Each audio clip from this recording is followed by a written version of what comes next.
আসসালামু আলাইকুম রহমতুল্লাহ। মাসুদ কৃষি ফার্ম থেকে সবাইকে স্বাগতম। আমি আসলাম যে ইউরিয়া সারের গুরুত্ব এবং আপনারা যে ঘাস লাগান সেই ঘাসত ইউরিয়া সারের কি কাজ, ইউরিয়া সারটা আপনাদের যে কাজটা করে আমি এই সম্বন্ধে আজকে কথা বলবো, আর কখন সার দিবেন আপনারা এটা নিয়েই আমি আলোচনা করবো ইনশাল্লাহ। আজকে আপনারা আমার সঙ্গেই থাকুন, কারণ যে এই যে দেখেন আমি ঘাস কাটার পরই সার দেওয়ার দরকার নাই।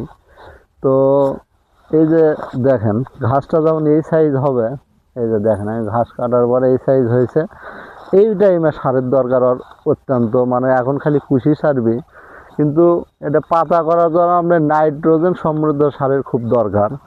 এই কারণে যদি নাইট্রোজেন, কারণ যে আপনার এই ইউরিয়াতে নাইট্রোজেনের ভাগটা অনেক বেশি থাকে, এই কারণে এই ঘাসের জন্য ইউরিয়াটাই খুব বেটার একটা সার।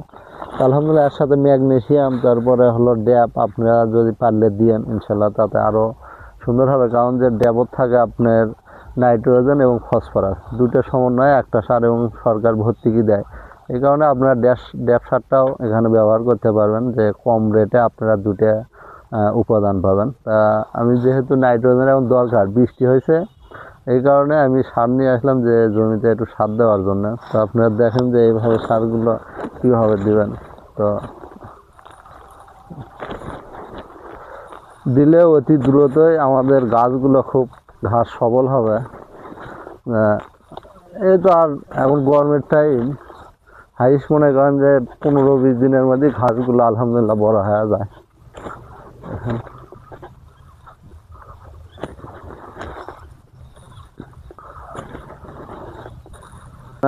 তো আলহামদুলিল্লাহ আপনারা এইভাবে সার দিয়ে আপনারা বিশেষ করে এইভাবে আপনারা উপকৃত হন, যে নাইট্রোজেন সারটা অত্যন্ত ঘাসের জমি খুব প্রয়োজন।